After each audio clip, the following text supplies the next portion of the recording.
Our fear-based thoughts and anxiety are holding us back from making big requests, advocating for ourselves and our families, going after things that we want, creating the life we actually dream of and desire. And I am not having that for you. So you have got to get right with yourself and tell yourself, my thoughts are not true. And I am bigger than my thoughts. And I am going to clean up my thoughts and clean up my mind and ensure that I am living from a place that is authentic and in alignment with my values, because I deserve that. Hey, I'm Brooke Jean, therapist, recovering perfectionist, and struggling working mom on a mission to normalize normal. If you're an overwhelmed, high-achieving, and secretly anxious mama, struggling to balance it all and on the brink of burnout, you are in the right place. Here is where we talk about hard things like balancing work and family life, mental health, and how to navigate life-altering transitions. Nothing is too taboo here. In my conversations, I'll teach you how to let go of who you think you're supposed to be in order to create the life you've always wanted. Get ready to embrace your messy, shed the shoulds, and find freedom through a life unperfected. This is the Unperfected Pod. Hello, hello, hello. Welcome back to the Unperfected Pod, where we normalize normal and find freedom through a life unperfected. Hello, hello, hello, mama. How the heck are you? I am, speaking of unperfected, just got back from a family trip to San Diego, where, if those of you who don't know, I'm actually from San Diego. I was born there. We moved here when I was a teenager, I think like 12. And so I've spent the majority of my life here in Colorado. But for some reason, San Diego, it's the ocean, it's the vibe, the family, all of that has always felt like home. But we took a trip, me, my partner, my son who's in college, and my youngest, Chloe. We went to San Diego for the week. Number one, we had a celebration of life for my grandma Aggie. It was so beautiful, you guys. This is the grandma that I was closest to, and she was just so hilarious and such a badass. And man, so many beautiful people came together to celebrate her life. My family from all over, like my aunt from France came in, and my cousins and my second cousins, and my dad's childhood friends, and my godfather, and just people my parents grew up with. And it was just really special to see, number one, people rally around my dad who lost his mother, and number two, just people come to celebrate her life. And so that was hard because there's a lot of grief there, but also really beautiful to celebrate and remember her. And I will always celebrate and remember her. And so we also turned it into, seeing friends and family that we consider friends, and taking the kids to the beach, and even hitting up Disneyland, Chloe's first trip to Disney. So we had a lot squeezed into 6 days, and there were so many magical moments, but let's just normalize this normal. There is a difference, honey, between a vacation and a family trip when you're a mother, isn't there? Like, I made an Instagram story, I believe it was the second day we were there, and it was like 8 a.m. and I was out swimming in the pool with my youngest when it was overcast and rainy and like freezing ass cold. And I'm like, this is so #real mom problems. Like, this is supposed to be vacation. We're all sleeping in this like suite. Me, Chloe, and Tony are sharing this bed that's like squeaky and crunchy, and Chloe's kicking me all night, and there's no room to breathe. I was not on my routines. Everybody was getting on my last nerve, and oh my God, it is just like something else, isn't it? It's a lot of work to get all of these humans together and travel with them, then to be in these small spaces, but then to also take them to things like the beach and Disney. And gosh, why in the hell do we even put ourselves through this? I gotta say. But listen, The real stuff aside, I think there was a beautiful balance of those hard moments with like my daughter screaming at Mickey in the parade, I love you, Mickey, like so heartfelt and passionate. And her brother carrying her on her shoulders and just seeing the bonding between them and her squealing as she's coming down the water slide and having a dance party with my god sisters and all their children in the kitchen of this house that I spent many years growing up in. Just so many beautiful moments that, you know what, it is worth it. We're crazy that we sign ourselves up for this shit though, aren't we? So let me just be clear. It is not a vacation. Mama needs a vacation from her vacation. It is a family trip and it is a building of memories for our children. And that's important too. But we also need true relaxing vacation. So I am already looking at like the rest of the year going, that was not what I would consider a beach vacation. So Mama's going to need to see what she can do to get herself without the family to the beach where I can actually sit on it and it's warm and enjoy myself and swim in the ocean and all the things. So we're just getting back. I'm freaking exhausted. I did not fall asleep until 4 a.m. last night. I have no idea why. And then I woke up in a panic today because it's Chloe's last week of kindergarten. And on today, they're celebrating her summer birthday and I hadn't bought the birthday treats. So I wake up, I've only slept 2.5 hours. I can't even see straight. And I'm like, I gotta run to Target and get cupcakes or something. So I run to Target while my husband's getting Chloe ready for school. It's also freaking a makeup field day today. So we have Chloe's summer birthday celebration and the field day and, you know, all the little special things you need for that. And I gotta tell you, I was like running around with my head cut off. I couldn't think clearly. I couldn't see clearly. What was happening to me? I felt like I was in a war zone. And we're just trying to tie up the loose ends for kindergarten here, friends. Why is it like running a marathon? I don't understand. What am I freaking doing wrong here? So anyways, we get her to school and I am just trying to get back in the swing of things the best I can. So that's how things are going for me over in my neck of the woods. How are things going for you, Mama? Just want to check in. Today's topic is very important. It's something that I personally utilize every single day, and I teach my clients and anyone who will listen in my sessions and in my trainings and on social media. And it is basically a therapeutic technique on how to diffuse from your negative, shitty ass thoughts. So let me tell you why I'm so passionate about this. As human beings, we are a walking anxious species, okay? Species. I said it. Our brains have evolved to keep us safe. So we are always looking for the threat. We are always looking for danger. We are always sizing ourselves up to make sure that we fit in. We're always looking for the worst case scenario so we can develop a plan to keep ourselves safe.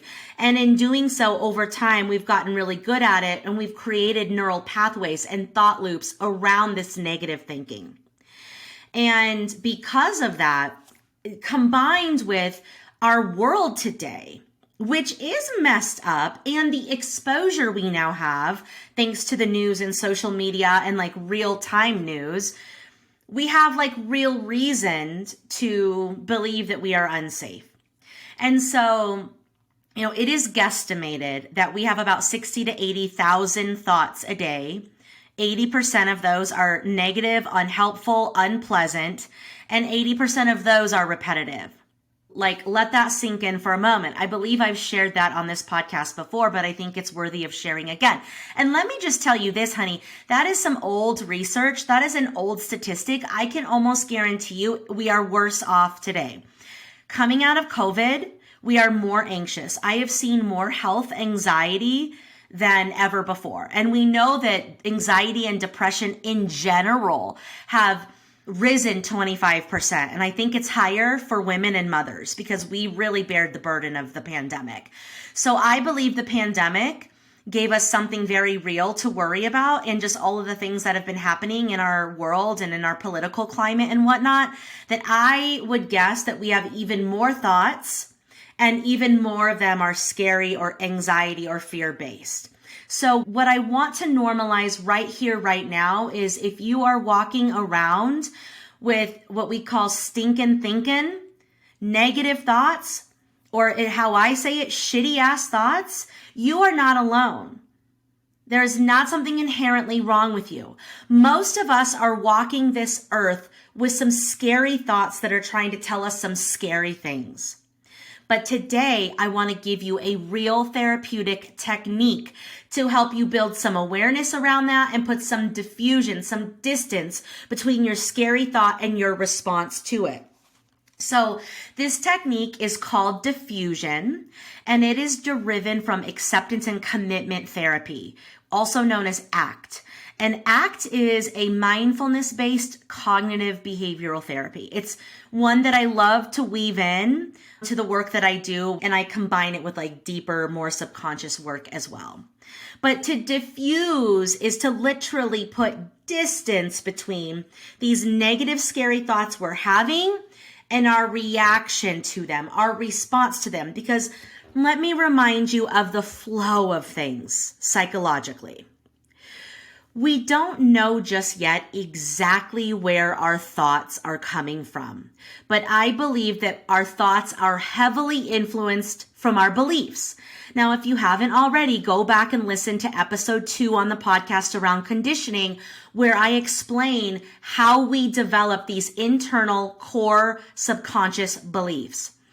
In a nutshell, based on our growing up, in our exposure to messaging, we developed beliefs about ourselves and the world around us that now guide our perception of things. So for example, if you were built up as a child, you may have a belief that you're a good person or you're smart or you can do hard things.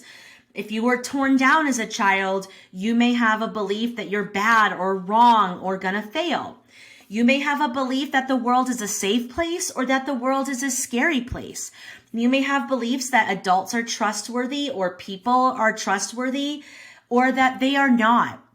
And these beliefs flavor our perception of things. These beliefs determine what we look for in the world. Okay? And then as we're looking for evidence to validate our beliefs, these theories we have about ourselves, guess what?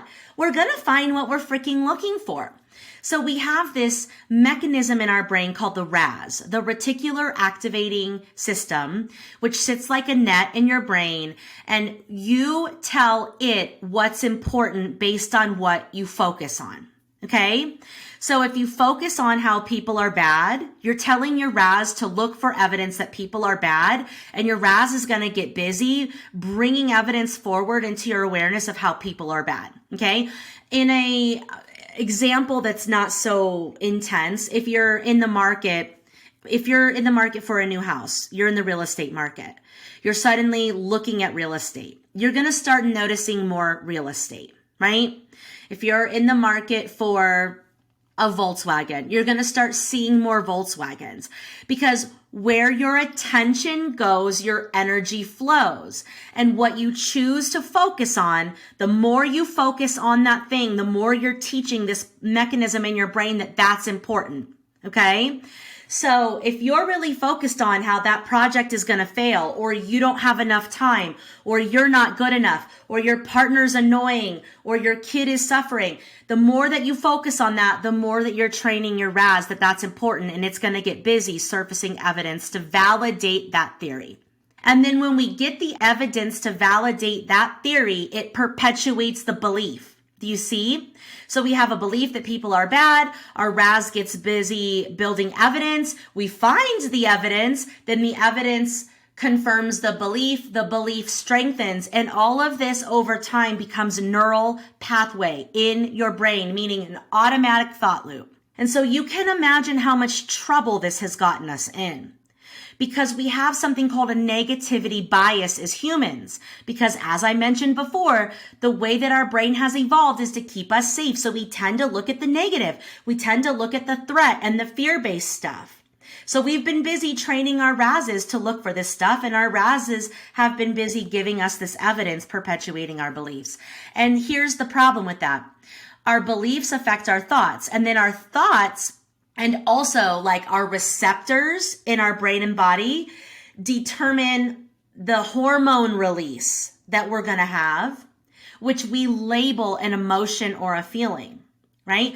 So if you're having a negative thought, like I'm a failure, that negative thought is going to flood your brain and body with some cortisol and adrenaline, which is going to be felt as anxiety or panic or overwhelm or irritability.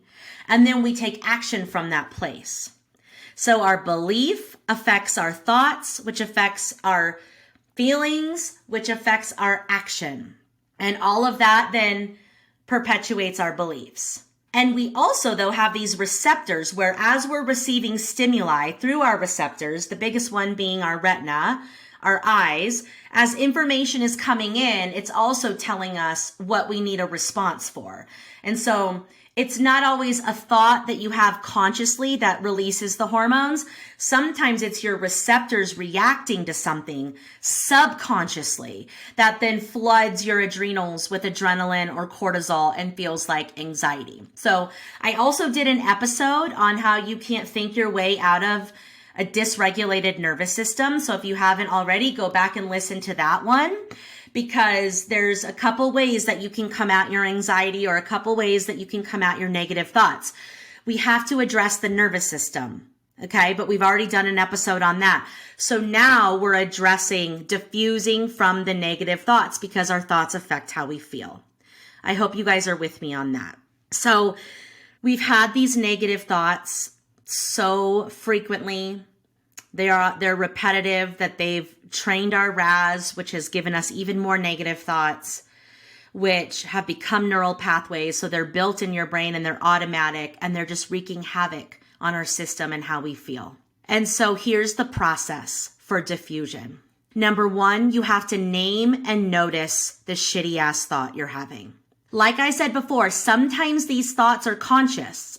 I know that I'm sitting and fuming on something, or I have an awareness that I have an internal dialogue that's negative about my image or my body or my intelligence or whatever, right? So maybe some of you loop and obsess about something in your appearance or your body or something in your marriage or something at work or a flaw that you've identified in yourself. You first need to build awareness and become aware of what are these negative thought traps that I keep finding myself in. Okay? And so pay attention. What is the thought that I'm having? Sometimes it's obvious and clear. Other times you have to go digging. If you're not sure, because again, if we're having these thoughts on autopilot, sometimes we're so used to these negative thoughts playing on repeat in the back of our minds that they've become like low volume music in the background. You don't think it's disruptive. You don't think it's distorted. You don't notice it, but it's still there wreaking havoc. So in that case, if you're not sure that you're having a negative thought or stuck in a negative thought loop, pay attention to your body signals and your signs. When do you get that spike of anxiety? When do you notice your frustration elevate, your nauseousness in your belly, your tightness in your chest, your overwhelm or stress response just blows over you and becomes too much? Notice when that happens, take a pause, take a couple deep breaths, and then ask yourself, what was I just telling myself? And you're going to trace back to the thought you were having. And this is going to build some awareness around the negative thoughts that you have that are running amok in your mind. So you notice the thought and you name it. Okay, let me pick one to work it through the example. I'm a bad person. Okay, I notice I'm telling myself I'm a bad person. Just by calling it out and exposing it, disempowers it. It takes your power back. I see you, negative thought. You, negative thought, are not me. You do not define me, and you are most likely not truthful. You guys, we have to agree that most of our thoughts are not true and are not helpful as a foundation to this. So you call out the thought, and it's like you're calling out the sneaky gremlin in the dark and shining a light on it saying, I see you. You don't get to just run amok in here. I see you and I'm exposing you. So you name and notice the negative thought you're having. I might even say it out loud. I notice I'm having the thought that I'm bad. I notice I'm having the thought that I don't like my body. I notice I'm having the thought that my coworkers not pulling their weight. I notice I'm having the thought that everything seems to be going wrong for me. Just that is powerful. But then we're going to back it up with a deep belly breath. Okay? A deep inhale and exhale. Because we're going to be regulating that nervous system at the same time as we're diffusing from our negative thoughts. And just naming and noticing the thought and backing it up with a deep belly breath is going to stop that thought loop in its tracks. It's going to begin to weaken that neural pathway. And that gives you an opportunity for what's next. So the next thing you're going to ask yourself, is this thought true? And is this thought helpful? Okay. So I notice I'm telling myself I'm a bad person. Is this thought true?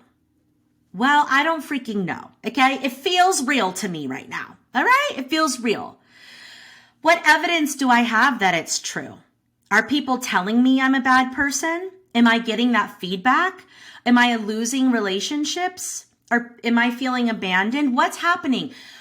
And you start to understand here in this process, guys, that we make a lot of assumptions. We don't actually have any evidence that we're bad or that we're not smart enough or that our coworker isn't doing their best or that the world is out to get us. We don't actually have the evidence. We've just connected dots because our brains are really good at doing that. We've made assumptions because our brains are good at doing that to keep us safe. And here's where you have to lovingly check yourself, queen, and say, listen, honey, I feel bad, but I'm not getting that feedback. I'm not getting that evidence. And that's when you go into, and is this thought helpful? Well, hell to the no, it's not helpful. Telling myself that I'm bad, telling myself that I'm not enough, telling myself that the world is an unsafe place, telling myself that my coworker sucks, these are not helpful thoughts. These are not helpful. I do not want to be living in a world where I'm looking for worst case scenario, where I'm looking to fail, where I'm looking for others' flaws. I don't want to live in that world. It's not healthy energetically, it's not healthy psychologically, and it's not good for my nervous system. So no, that's actually not helpful. Again, back it up with another deep belly breath. And here's where we allow for what we call in my world of psychology, some psychological flexibility. Then we ask ourselves, what else might be possible here? What else might be at play? So when we're in a negative thought loop because we are assuming the worst in ourselves or our partners or our families or our coworkers or our bosses or our teams, because we're living in assumptions, this is where you ask yourself, what else might be at play here? What else might be possible? What if my partner is also having a bad day? What if my partner really is intending to do the right thing? What if my coworker is bringing their best? What if my boss has my best interest in their forefront? What else is possible? And this is so powerful, my loves, because from a neuroscience perspective, you're weakening that original neural pathway. And when you ask what else is possible, your brain gets busy looking for new things to consider, which forces new neural connectivity. And here is also where you might layer in a reframe, a new belief that you want to believe, a new thought that you want to adopt. Well, what if it's possible that I'm good enough? What if it's possible that this person is doing their best? And this is how we begin to rewire our brains. This is how we begin to reprogram our subconscious beliefs. This is how we begin to diffuse from that negative thought and give ourselves an opportunity to go down a different path that's going to lead to a different hormone release, which equals different feelings in our body, which equals different behavioral response. So you ask yourself what else might be possible, and then you offer your reframe. Or you can just look at all the possibilities. And it's in this process that we really do begin to see how we get really invested in assumptions, misperceptions, false, negative, limiting beliefs about ourselves, fear-based narratives and stories. Man, we get really invested in these things when there is no evidence that it's real or true, and so many other possibilities that may be at play. And this is not to shame yourself, guys. This is just to expand, to grow, to build your awareness. Of course, there's so many other possibilities. I'm going to get busy looking at those to clean up my thoughts. Then we back that up with a deep belly breath. And this last step is really only necessary if it's appropriate, if time is permitted. But then you say, if I were going to take an action here that's in alignment with who I am and my values, not what my mind is telling me, what is the next step I would take? Well, I would ask for help. I would reach out to my partner. I would check in with my team. I would ask for the promotion. I would make that post on social media. I would go to my kids' school and make the request. And here's where we begin living more consciously and more in alignment with who we are, not what our mind is telling us about things. And mama, we need this. Our scary thoughts are torturing us and having us play small. Our fear-based thoughts and anxiety are holding us back from making big requests, advocating for ourselves and our families, going after things that we want, creating the life we actually dream of and desire. And I am not having that for you. So you have got to get right with yourself and tell yourself, my thoughts are not true. And I am bigger than my thoughts, and I am going to clean up my thoughts and clean up my mind and ensure that I am living from a place that is authentic and in alignment with my values, because I deserve that. So let me recap the steps quickly for you, my loves. Again, this is a therapeutic technique, but this is not therapy. Get yourself a therapist, my loves, if you need one. A podcast is not therapy, but this is a technique that has changed my life. So we have these negative thoughts. They're creating our reality and torturing us. We need to first build awareness around the negative thoughts that we're having. I notice I'm having the thought that. Call it out, name it. Take a deep belly breath. Ask yourself, is this thought true? What evidence do I have that it's true? Is this thought helpful? Yes or no? Take a deep belly breath. What else might be at play here? What else might be possible here? Offer your reframe, the new thing that you want to see in the world, the new perception you want to have about yourself and others, the new thought you want to adopt, the new belief you want to reprogram. I have what it takes. My partner is doing his or her best. The world is safe, right? This is how we start to rewire and reprogram. Another deep belly breath. And then we end it with, what action do I want to take next that is in alignment with who I authentically am in my core values, not according to my fear-based faulty thinking? And you do that. And you see, over time, my loves, the more that you disrupt the negative neural pathways and you weaken them and you force your brain to go into a new direction and build new neural connections, and the more that you have those reframes in your mind, you're going to start to build new neural pathways. And then your brain is going to begin to automatically look for the good the way it would automatically look for the bad. And if you want to take this work to the next level and do some extra credit, here's my challenge for you. Pause 3 times a day for 60 seconds and just notice all the good in the world. The good in you, the beauty, the things that are going well, what you're grateful for. You do that 3 times a day for 60 seconds for 90 days. You will have created hundreds of thousands of new neural connections that are organically and automatically looking for the good and presenting that to you. And you're training that RAS to look for more good. So you see, we've evolved to look for the bad, and we're creating these realities that are negative. We have to now change our brains, retrain them to look for the good so it can bring that forth. But this work is worth doing. This right here, my loves, is called neuroplasticity. And it is work. It is therapeutic work. It takes repetition and consistency, but it will change your life. I'll never forget when I first started playing with these techniques. Okay? I did that 90-day, what I call the accelerator. I got it from someone else. I don't even know where I got it from, but I kind of renamed it the accelerator. And I'll never forget, about 30 days in, I was driving to work, commuting, and I was suddenly flooded with these cheesy ass positive thoughts. And I thought to myself, who in the heck am I? Where did that positive thought come from? I didn't even have to force it. I didn't have to go looking for it. It just entered my awareness.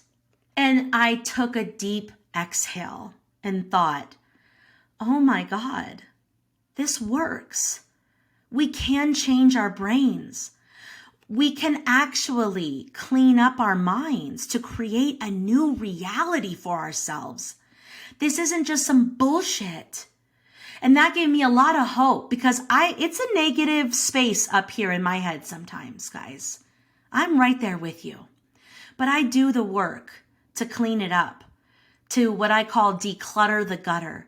And then when you back this work up with things like meditation or deeper healing, nervous system regulation, getting out in nature, connecting with people that are loving, we have a real chance here. So here is my hope for you. Number one, I want to normalize that you're walking around with a head filled with negative thoughts. There is nothing inherently wrong with you. You are not going crazy. You are not bad. We have just evolved in this way. But number two, there is hope because we are not just stuck with the born that we were born with. We now know that our brains are malleable, meaning they're always changing. Just you listening to this podcast and learning this information, your brain has changed in this 30 minutes. Well done. And this technique is going to continue to call out your negative thoughts and put distance between it and your response so you can start to declutter the gutter, weaken the negative thoughts, build new healthier ones, and start living in alignment with who you really are, not what your brain tells you is true. We have a lot of thoughts a day that are trying to hold us back, but our thoughts are not true and you are not your thoughts. You are so much bigger than your thoughts. You are bigger than your brain. You are bigger than your mind. Think about that for a minute. So anyways, my love, I hope this podcast serves you in such a meaningful way. Write this down. Go back and listen to it again and write down the steps and start playing with it. Start practicing it. And let me know in the private Facebook group, Mommy's Mental Health Matters, how this technique is working for you. Where are you getting stuck? What are you noticing? What are the negative thought loops that you tend to find yourself in? No shame in that game. This is not about shaming ourselves. This is just about healing ourselves and knowing that we have the power to change our brains. So with that, my love, I hope you have a beautiful rest of your day. Take care of yourselves and there for each other. And I will absolutely see you same time, same place next week. Thank you so much for listening to the Unperfected Pod. I hope this episode helped you feel a little less alone and a little more inspired to be you. If you like what we're doing here, I would so appreciate that you subscribe, rate, and review this podcast. If you do, share the episode on Instagram and tag me at Brooke Jean Unperfected to enter to win a 1-to-1 laser coaching session. Also, feel free to join me in my private Facebook community, Mommy's Mental Health Matters, where we continue the conversation. Thanks again for being here and see you in next week's episode.